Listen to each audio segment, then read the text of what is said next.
पुरुष वंदे पुरुषोत्तमम। दानवीरों से भरा है ये संसार, भक्त वीरों से भरा है ये संसार, और हमसे भी महान लोगों से भरा है ये संसार। तभी तो ये संसार चल रहा है। प्रकृति के बंदे हैं कुछ, और उस बंदों के जरिए ही चल रहा है ये संसार। संसार कोई भी चीज चलने के लिए पहिया होनी चाहिए, पैर होनी चाहिए। बिना पहिए के, बिना पैर के कोई चीज चलता नहीं है। तो वही पहिए हैं समाज के, जो दानवीर हैं, जो भक्त हैं, जो उन्हीं के बंदे हैं, जो उन्हीं के निर्देश को पालन करके चल रहे हैं। उन्हीं के द्वारा ही यह संसार निरंतर चलायमान है। आज ऐसे एक जीवंत घटना को लेकर मैं आप लोगों के सामने आया हूं। मैं जहां रहता हूं ये पीलीभीत डिस्ट्रिक्ट है, और आगामी 23 फरवरी महीने का लास्ट रविवार को न्यूरिया सत्संग मंदिर का जो वार्षिक उत्सव है, उस उत्सव का आयोजन किया गया है। 23 फरवरी को दिन व्यापी भजन कीर्तन, साथ ही भंडारा का व्यवस्था किया गया है। दूर दराज से लोग, भक्तजन वहां पहुंचेंगे। उनके सेवा सत्कार हम सब लोग मिलकर के करेंगे।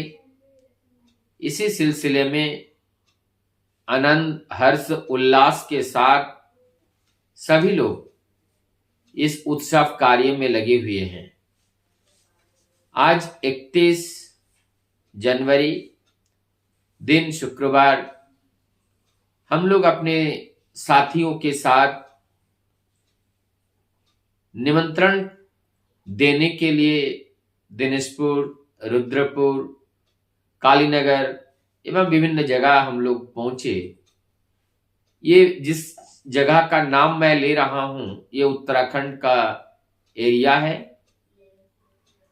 आज कुछ ऐसी घटना घटित हुआ, उससे हमें प्रतीत हुआ कि भक्त का कोई पहचान ऐसा नहीं होता है किसी जिसे देखकर हम उसे पहचान जाए, उनकी श्रद्धा, उनकी भक्ति।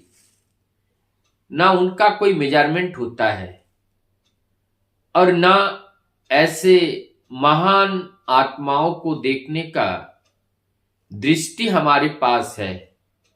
हाँ, जो दृष्टा पुरुष हैं, जो भविष्य को जानता है, देखने की दृष्टि जिनके पास है, वो समझ सकते हैं उस सज्जन की बात को। आज जो घटना हुआ, एकदम अपने हृदय को झकझोर कर दिया, आंखों से आंसू आने के लिए मजबूर कर दिया। ऐसी एक घटना है, और वो घटना है हमारे एक चक्रवर्ती दादा का। मैं किसी नाम उल्लेख करके नहीं लूंगा। वो चक्रवर्ती दादा जिनके कुछ दिन पहले उनका स्वास्थ्य बहुत खराब हो चुका था, ब्रेन हेमरेज हो चुका था, और वो प्राण बचाकर, जीवन को सुरक्षित कर पुनः अपने नॉर्मल कंडीशन में आ पाए। निरंतर बता रहे थे कि ये प्रभु का दया है। इस स्थिति के सामना करने के लिए आर्थिक रूप से अनेक दंड उनको देना पड़ा, काफी दिन तक बिस्तारे पे रहे। आर्थिक सचलता के बीच इतनी खर्चा का जो बोझ था उससे थोड़ा असहज परिवार में हो गया। एक बच्चा उनका नीट प्रिपरेशन के लिए दिल्ली में गया हुआ था। इन सब के बावजूद भी मैं जहां कालीनगर में वहां बीमल दादा के घर पहुंचा था निमंत्रण देने के लिए, वो चक्रवर्ती दादा भी हमें वहां पर मिले और जब उन्होंने देखकर जय गुरु के साथ अभिवादन के साथ बार बार हमें न्योता दे रहे हैं कि हमारे घर पे चलिएगा, आज हमारे घर पे भोजन कीजिएगा।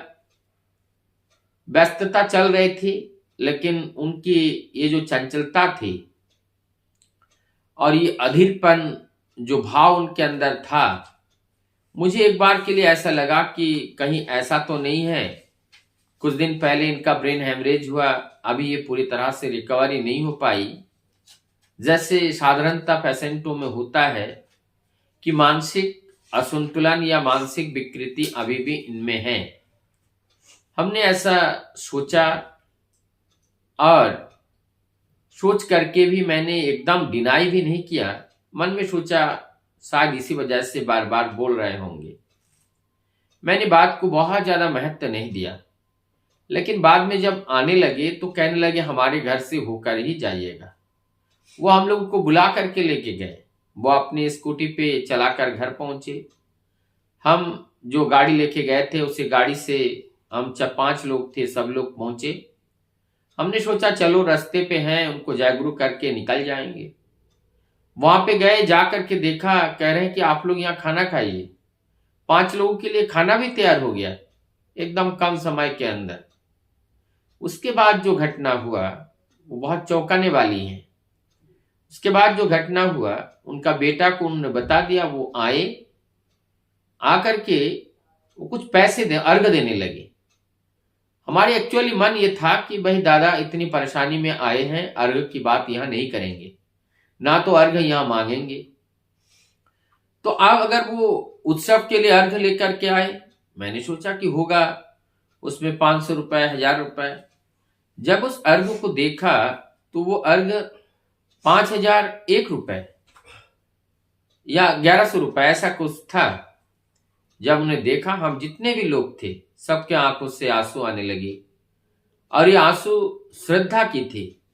ये आंसू उनकी जो भक्ति है, उनके भक्ति का जो पराकाष्ठा है उनके ऊपर थी कि इतनी असुविधा, इतनी समस्या होने के बावजूद भी प्रभु के प्रति उनका इतना श्रद्धा है कि उन्होंने हम लोगों के लिए एक बहुत बड़ा रकम था कि जो उन्होंने प्रभु के कार्य में लगाया, दिया। मैं तो अपने हृदय से यही प्रार्थना करूंगा, ऐसे जो भक्त हैं, ऐसे जो प्रभु को चाहते हैं, निश्चित रूप से निसंदेह उनके ऊपर प्रभु का दया तो रहता ही है। मैं इस माने में नहीं कर रहा हूं कि वो 5000 दिए तो उनको प्रभु ज्यादा देखेंगे। यह पैसे की नहीं है, यहाँ रुपए की नहीं है, यहाँ 1 रुपए 2 रुपए और इसकी नहीं है। बात यह है कि इस स्थिति में भी जो वो कह सकते थे कि भाई हमारे पास, हमने मांगे भी नहीं थे कि हमारे पास अभी व्यवस्था नहीं है, स्वेच्छा से उन्होंने इस दान को किया। तो स्वेच्छा से दान का मतलब है ये निष्काम सेवा है।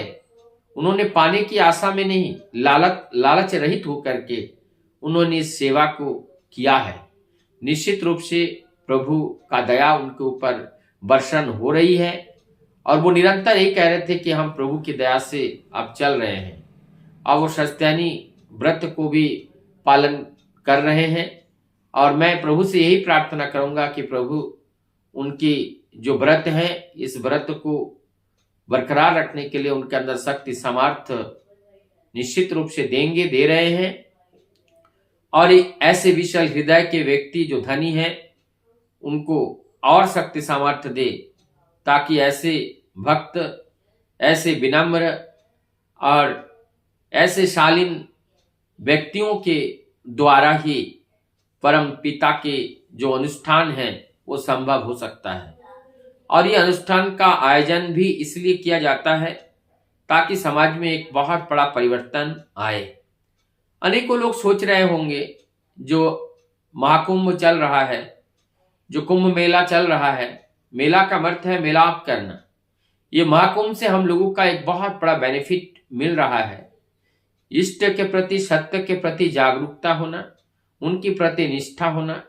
जिन घर के बच्चे कहते थे पूजा करने से क्या होता है, घंटा बजाने से क्या होता है, शंख बजाने से क्या होता है, आज इस समस्त विश्व के का जो एक उमड़ पड़ी है आज इस महाकुंभ में, साधु संत का ये क्रियाकलाप, श्रद्धा, भक्ति, तपस्या, साधना को देख करके सबके हृदय में एक भक्ति थोड़ा सा निश्चित रूप से जग रहा है।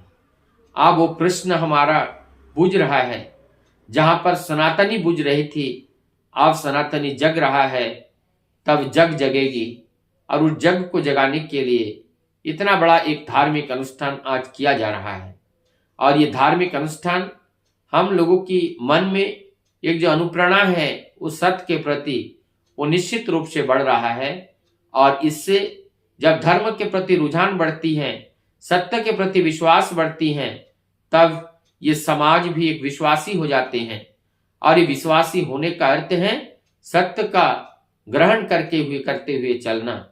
सत्य का ग्रहण करते हुए चलने वाले व्यक्ति का जीवन निश्चित रूप से एक सुंदर, शांत, सभ्य जीवन होते हैं। और जो जीवन केवल अकेले आनंद में नहीं रहते हैं, जग को भी आनंददायी बनाने में बड़ा सहयोग रहता है।